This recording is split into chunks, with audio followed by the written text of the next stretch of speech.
You'll fold inside a month, Neve. People like you, they always come crawling back. That was what Connor had said on the front step of the studio, the one with her name on the awning and his name on the lease, and she had carried those words across 6 time zones to the arrivals hall of Humberto Delgado Airport, where she stood now with a hard-sided case, a portfolio tube, and considerably less money in her account than she'd had when she booked the flight. She had left Halifax because she needed to leave. She had chosen Lisbon because it was the one city where no one knew the name Farrow, where no one had watched her lose 2 years of work in a single afternoon when Connor Birch's lawyer had explained with great professional sympathy that the studio's intellectual property agreement had in fact never been finalized. Not formally, not on paper. Her phone, Connor. Dulce. You landed. Dulce's voice was bright and slightly panicked, which was how it had been since their floral design program at NSCC 14 years ago. Please tell me you landed, Neve. I landed. I'm standing under a sign that says Bem-vindo and feeling extremely foreign and extremely underpaid. Okay. Dulce's pauses had never once been good news. So, there is a situation with the Alcantara Commission. Neve felt her stomach drop. Defined situation. The bride eloped, yesterday, with the caterer's nephew. The venue cancelled everything as of this morning. A sound of papers shuffling. But listen, I have something else. My cousin's husband does maintenance for a property on the Tagus. Very old, very lovely, falling apart at the edges. They're hosting an event Friday, anniversary gala, very private, and their florist had a family emergency in Porto. The owner needs someone who can do large-scale installation work, and he needs them now. Who's the owner? Mateo Figueira. His family has had the Quinta for 4 generations, gorgeous old place. Roses in the garden from his grandmother's time. A pause. He is not easy. My cousin says he hasn't smiled since 2021. But you need the work, and the Quinta needs the flowers, and I think that is what the universe calls a coincidence of necessity. The universe, Neve said, has a bleak sense of humor. But she was already moving toward the taxi queue. The taxi took the Riverside Road, and the Tagus went gold in the late afternoon, wide and slow. The kind of river that looks like it has always been there and knows it. Neve kept her face near the open window. The air smelled of salt and diesel, and underneath everything, something green and ancient, old stone warming in the sun, the ghost of tide. Quinta da Maré appeared at the end of a gravel lane that opened onto the water. The main house was 3 stories of pale ochre, plaster gone soft with age. Window shutters faded from what must have once been a confident blue to something quieter, the color of sea glass. An iron gate stood open.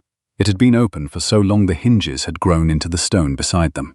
The gardens were overgrown in the way of places tended by someone with more love than time. Roses climbing where they wished, lavender thick along the paths, terracotta urns of orange trees with their fruit still green in early autumn. It was beautiful, in the way something is beautiful when it is almost too tired to continue being so. Neve paid the driver, stood at the gate with her portfolio tube over one shoulder, and looked at the house until she was sure of what she felt. Then she went inside. The entrance hall was cool and dark and smelled of beeswax and old stone, and the particular stillness of a house that is not quite full. A woman of perhaps 65 stood at a writing desk sorting post with the brisk focus of someone who has been managing chaos for so long she no longer recognizes it as such. Silver hair, dark dress, reading glasses on a chain. We are not accepting walk-in inquiries at present. The English was careful, accented, and entirely firm. We have a private event. You will need to contact us in. I'm not a guest. I'm a florist. Neve set the portfolio tube down on the marble floor beside her case. Dulce Saraiva's cousin's husband does your maintenance. She told me you need someone by Friday. The woman looked at her over the reading glasses. A long, assessing look. The kind that measures not just what you are, but what you're pretending not to be. I am Mrs. Fonseca, she said. I manage what remains manageable here, which this week is not a great deal. You should know that Senor Figueira is particular about his grandmother's garden. The last 3 florists we hired cut what they should not have cut. He dismissed the 3rd one before she finished her invoice. A breath. I tell you this so you cannot say later you were not warned. I never cut anything I haven't identified first, Neve said. Something shifted in Mrs. Fonseca's expression. Not quite approval, but the beginning of a revised assessment. Come, she said. He is in the garden. Mateo Figueira was crouching at the base of a climbing rose when she found him, his hands dark with soil, his sleeves rolled to the elbows. He was perhaps 37, dark-haired, lean in the way of men who work rather than exercise. with the kind of face that had clearly been handsome for long enough to be indifferent to it. He was examining a branch that had grown across the path and was deciding, it seemed, whether to train it or take it. He looked up when Mrs. Fonseca spoke his name. "Mrs. Farrow, not warm, not cold, simply precise. You are the florist from Halifax." "I am." He stood, dusting his hands on a cloth from his back pocket. "Tell me what this is," he gestured at the rose. Neve looked at it properly. Old garden rose, deeply fragrant, blush pink going to cream at the center, full-petaled the way modern roses have forgotten to be. Hips forming on the spent blooms. It had been here for a very long time. "Rosa Fantin Latour," she said. "Pre-1900, your grandmother planted it, or her mother did. You never prune it past the second flush or it won't set hips. The hips are the point. In late October they'll go amber." He looked at her the way he had looked at the rose, steadily, as though deciding something. "The gala is Friday evening," he said. 40 guests in the orangery on the ground floor. The installation must use only what grows on this property. No imported materials, no foam mechanics. The arrangements should look like someone who loved this place put them together the morning of the event. He paused. "Can you do that?" "I need to walk the garden first." "Then walk it." He turned back to the rose. "Mrs. Fonseca will find you a room if you intend to stay." She intended to stay. She had very little choice about it. The room Mrs. Fonseca put her in was on the second floor, small and honest, with white walls and a window that looked directly into the roses. Someone had left a sprig of lavender on the pillow. Neve did not ask who. She set her portfolio case on the chair and her sketchbooks on the desk, 7 of them, soft-covered, chronological, the earliest going back to her first year out of school. She had almost left them in Halifax.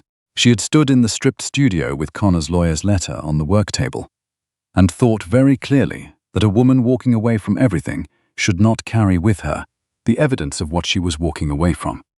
Then she had packed them anyway, because they were the only proof that the work had ever been hers. Her phone lit up. Connor. Not a message this time. A call live, his name filling the screen the way he had once filled her professional world, managing the clients and the contracts and the vendor relationships, while she drew and planted and made things grow.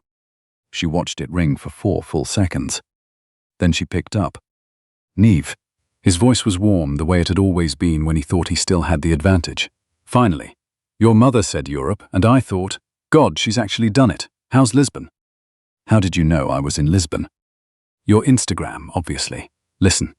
The warmth thinned. "I'm not calling to argue. I'm calling because the studio is rebooking. New season, new name, new energy. And there's a position. Lead creative. Your name under mine on the portfolio, which honestly is better visibility than. You want me to come back and design for a studio you built using my client list," Neve said, "on a lease you kept when everything collapsed, using vendor relationships I developed, and you're framing it as visibility." A pause. "You always made it sound predatory. It was a business structure, Neve. It's not my fault the structure benefited." "Don't." She was standing at the window now, the roses below going dark in the evening light. "Don't say it benefited the business. Say it benefited you. You stayed off every loan document because you said your credit was extended. You stayed out of every client meeting because you said I was better with people. And when the bridge financing collapsed, your name was on nothing, and mine was on everything. That is not a structure. That is a plan." A silence. "You'll be back," he said, and the warmth was entirely gone now, replaced by something flatter and harder. "You don't know how to run the business end, and you know it. A month, maybe less. You'll call."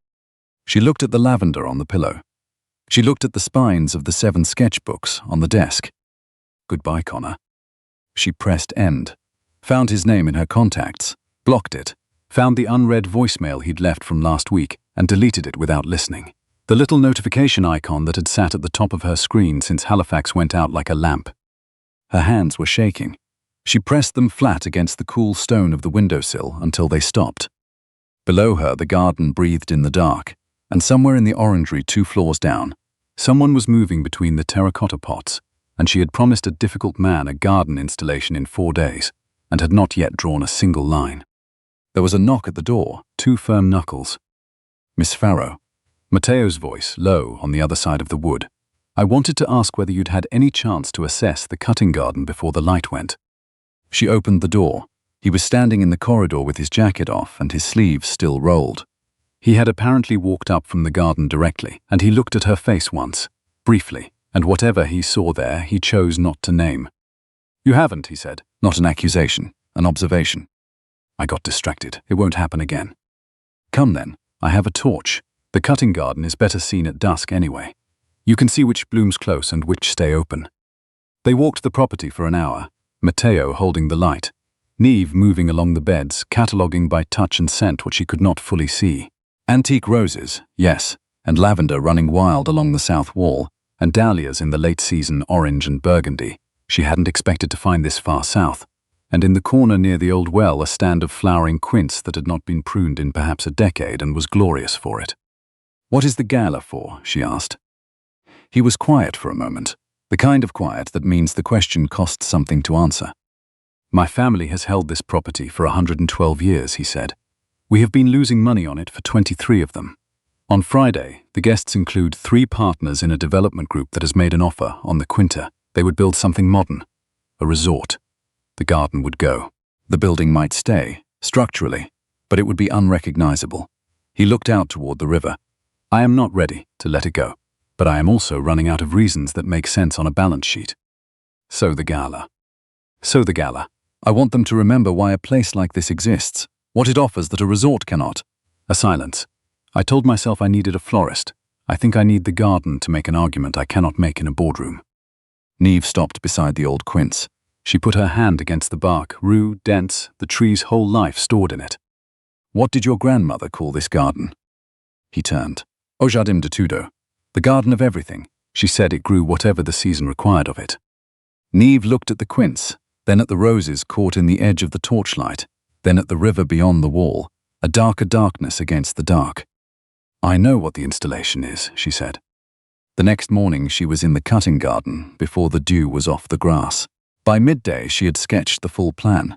Not a formal arrangement, not a hotel-standard display, but an installation that moved through the orangery like a walk through the garden itself, everything still imperfect and alive, copper pitchers and terracotta bowls, and the old wine jugs from the cellar Mrs. Fonseca had found without being asked.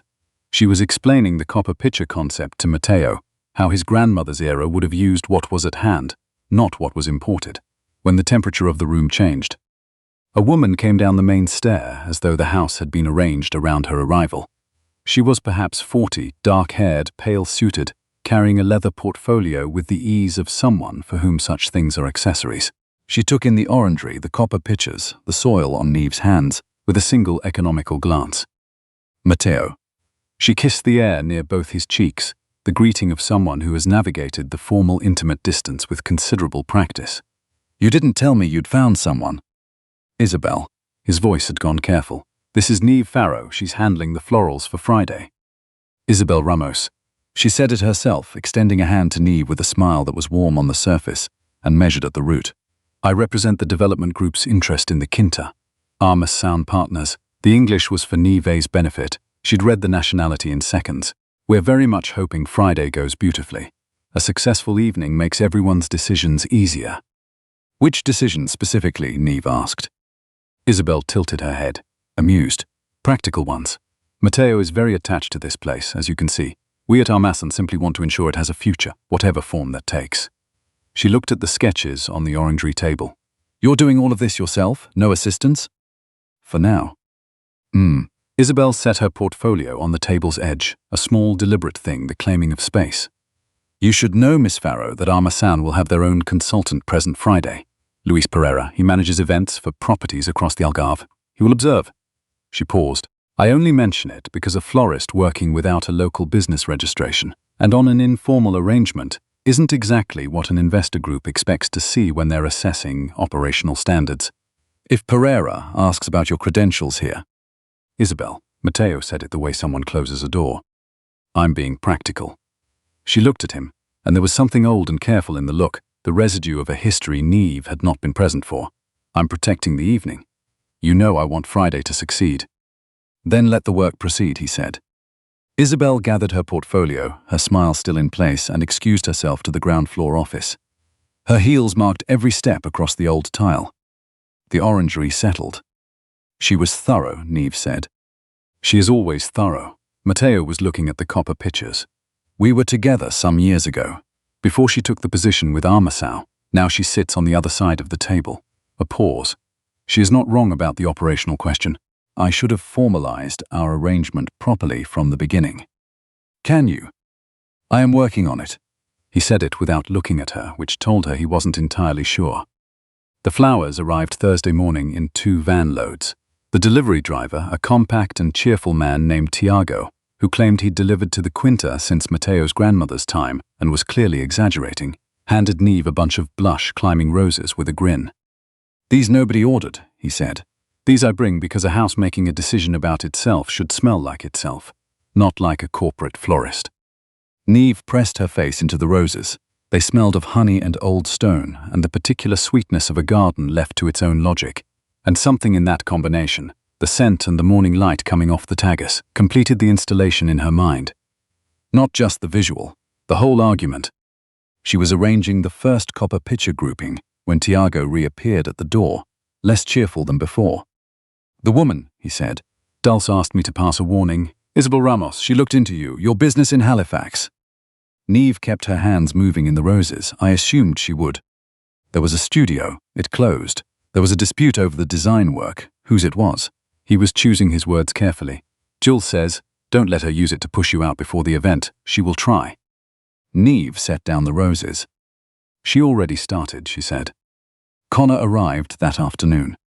She heard his voice in the entrance hall before she saw him, that warm, unhurried voice that had once made investors and clients feel they were the most important person in the room. He was talking to Mrs. Fonseca, who was clearly not charmed, and he came into the orangery with his hands in his jacket pockets and a leather folder under his arm, looking around the space the way he had always looked at her work, proprietorially, with the comfortable assumption that his presence gave him a share of it. There she is, he said. Neve. He looked at the copper pictures, the installation taking shape across the orangery. This is good, you always were better with scale. Then, easily, to Mateo, who had followed him in. Connor Birch, Neve's former business partner. I've come a long way. I tried to reach her and the line seemed to have an issue. She blocked you, Mrs. Fonseca said, appearing in the doorway with the serene authority of a woman who has managed difficult guests for 30 years and finds them merely interesting. Connor's smile held. He set the leather folder on the orangery table, beside Neve's sketchbooks which he had brought down that morning to reference, and looked at Mateo. I won't take much of your time. There's just a small matter of intellectual property that touches on the work Neve is doing for your event. Some of the design concepts she's using were developed under our studio's portfolio, and our legal position is that. Whose designs, Neve said. He turned to her.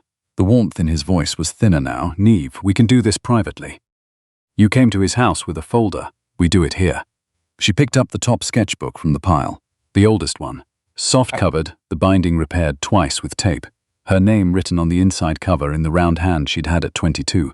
This installation uses design concepts I began developing 9 years ago. This one. She opened it to a spread of copper picture arrangements sketched in pencil with notes in the margins in her own handwriting. Is dated 3 years before our studio opened. This one. She moved to the second book.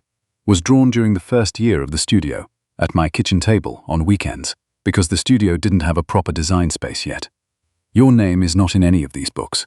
Your handwriting is not in any of these books. That's because you never drew a single arrangement. You managed the business end, and I kept the work.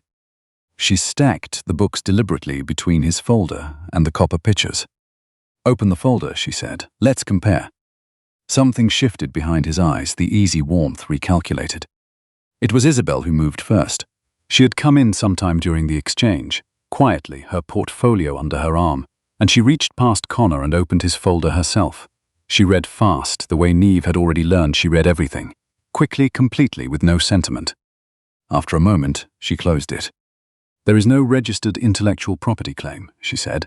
There is a letter from a lawyer, a letter suggesting a claim might be filed. She set the folder down. That is not the same thing. She looked at Connor with an expression Neve recognized. She had worn it herself in that stripped studio with the lawyer's letter on the table. The clear-eyed recognition of a specific kind of person. You came to Lisbon on a letter. You thought a woman working without a signed local contract, in a house under financial stress, would not open the folder. Now wait, Connor began. You thought the appearance of a document would be sufficient. Her voice was even. I know this approach. I have used adjacent versions of it in the service of people who paid me well. She looked at him steadily. I would ask you not to use it in this particular house. Connor looked between them. The arithmetic was not working in his favor, and he knew it. He picked up his folder. He looked at Neve one last time. You'll manage until you don't, he said. Then we'll talk. We won't, Neve said. You kept the client list and the lease. I kept the designs. One of those things grows back. He left. Mrs. Fonseca, who had positioned herself near the door with the quiet inevitability of a woman who had been ready for this, showed him out. The brass latch of the front door sounded through the whole ground floor. The orangery let out a breath. Isabel stood at the table with her portfolio in both arms, and she was looking at the copper pictures, at the roses, at the opened sketchbooks with their 9 years of dated drawings. Her face was doing something Neve hadn't seen it do all week. Not calculating, not assessing, something quieter. I want to show you something, she said to Matteo. Not to the room, to him specifically. She drew a single page from her portfolio. A contract rider, a clause marked in the margin. I wrote this 6 months ago. It specifies that Armasound's offer becomes binding if the Quinta fails to demonstrate operational viability. As defined by criteria, I wrote myself. By the date of the board review, she held it up. I wrote it to force a decision. I told myself I was protecting the group's investment. A pause, small and careful. I was protecting myself from wanting the answer to go the other way. Matteo was very still. Camilla Figuera planted that rose in 1962, Isabel said. Your grandmother, I met her once when I was with you and we came here for Easter, and she brought out a pitcher of iced coffee and a plate of pastéis, and she said. She stopped. She said this house has good bones and a good garden, and the only thing it needs is someone who will stay. She looked at the copper pitchers. I left 2 years later. I have been on the other side of the table since. She folded the clause page once precisely and tore it in half. The sound was very small in the copper and orange room. The board meets Friday after the gala, she said. Without this clause, the vote is on the merits. The gala, the property, the argument you've been making for 23 years. She set the torn pages on the table beside Neve's sketchbooks. Make it worth tearing up. Friday came the way important days do in a garden. Gradually, in stages, each hour smelling of the next. Tiago arrived at dawn with the last van load, extra roses that nobody had ordered, and refused any additional payment and pretended the extra was a delivery error. Mrs. Fonseca unlocked the orangery herself at 6 in the morning and brought coffee without being asked, and Neve understood this as a form of belief that did not require words. She installed alone for the first 3 hours, and then Matteo appeared in his work clothes and helped move the heavy terracotta urns without being asked to, and they did not talk much, which was a different quality of silence than the one from Monday, a more earned one. Luis Pereira, Armasound's consultant, arrived at 4 in the afternoon. He walked through the orangery, assessed the installation with the professional eye of a man who had arranged a great many corporate events, and paused at the copper pitchers filled with the climbing roses and the flowering quince and the lavender cut at its second bloom. This is not standard, he said. No, Neve agreed. It looks like someone's grandmother put it together. That was the intention. He was quiet for a moment. Then, my grandmother had a copper jug exactly like this one. She kept it on the kitchen windowsill. He looked at the roses, the quince, the lavender running in long stems from a terracotta bowl. She grew all of these. He said nothing else. But at dinner, he sat beside one of the Armasound partners, and Neve watched him lean over and say something quietly that made the partner stop and look up at the installation with an expression that had nothing to do with balance sheets. The vote happened before the coffee service. Matteo had not told her it would be that fast, but she saw it in Mrs. Fonseca's face when she came through with the tray. 2 of 3 partners, enough. Afterward, when the guests had moved to the terrace and the garden held the particular stillness of a party winding down in a place that knows it has survived, Neve was gathering the copper pitchers in the empty orangery when Matteo came in. He stood at the threshold for a moment. Then he crossed the old tile to where she was working and stopped closer than a host stands to a hired hand. You did what I could not do, he said. You made 3 people who had already decided remember what they were deciding about. I made an installation. Your grandmother's garden made the argument. Yes. He looked at her hands, the soil still in the creases of her knuckles, the same as his. I want to say something and I am. He paused. I am told I am not easy to read. I hold things too close and release them too late. My grandmother used to say the fault of a man who loves a garden too much is that he forgets gardens require more than tending. They require. He stopped. Someone who will stay, Neve said quietly. He looked at her. The careful maintenance of a private man. The shutters she had watched him keep all week had come open. I don't want to formalize your paperwork so that Friday is resolved and you leave. I want to do it because there are 47 rose varieties in that garden, and you knew the Fantin Latour on site, and I have been waiting 8 years for someone to know it without being told. He turned the plain cufflink on his left sleeve once, back, a small habit she'd noticed from the first day. I would like to argue with you about the quints for a great deal longer than it takes to process a work permit. Neve looked at the copper pitchers, at the borrowed terracotta, at the roses from the garden of everything. I left Halifax, she said, because a man kept the lease and I kept the work, and I thought those were equal losses. She set the last picture down. I found out they're not. The work grows back. The lease is just an address, a breath. I'm not leaving because of a work permit. I'm not leaving at all. I told Connor that. Seems only right you get the same sentence. Matteo took her hand.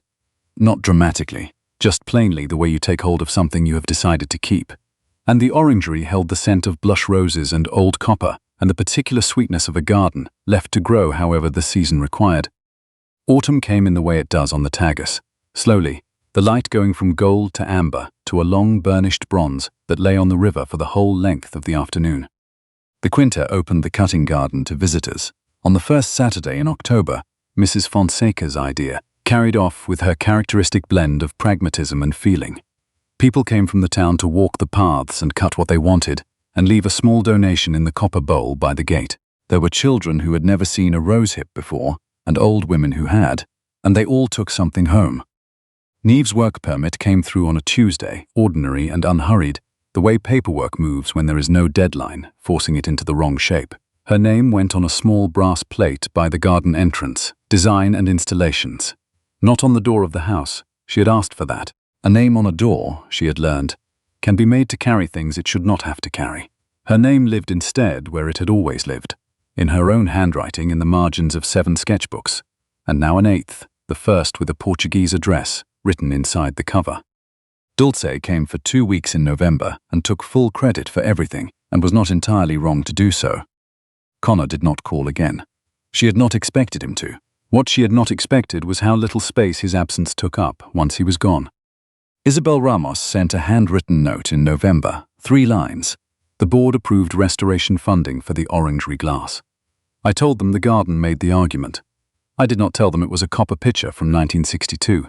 Some things are better left as the feeling they produce. Mrs. Fonseca, who had lived in the Quinta for 31 years, and had decided something about Neve without being asked, began saving the best of the cutting garden's late roses in a jug on the kitchen windowsill. She said it was because the light was good there. Neve believed her, and also did not entirely believe her, and loved her for both. And on the evenings when the work was done and the garden had gone silver in the early dark, Matteo would come in from the rose beds and find her at the orangery table with the newest sketchbook open. And he would look at whatever she was drawing, and sometimes he would disagree about the quints, and sometimes she would be right, and sometimes he would be. And on the evenings when she was right, he admitted it with the grave, unhurried honesty of a man still learning that a closed door is not the same as a locked one. She had fled to Lisbon to escape a man who had put his name on her work, and his name on nothing else. What she found there was a garden that had grown for 112 years without anyone's permission, and a house that had kept the good copper out, in case someone finally came who knew what it was for. She was the someone. She had been, it turned out, all along. If this story stayed with you, if you believe the ones who carry the work and not the lease are the ones who keep what matters, stay with us here at Platinum Files. There is always a light left on, and there is always a garden in the last of the evening, and there is always a room we have been keeping for the day you finally arrive.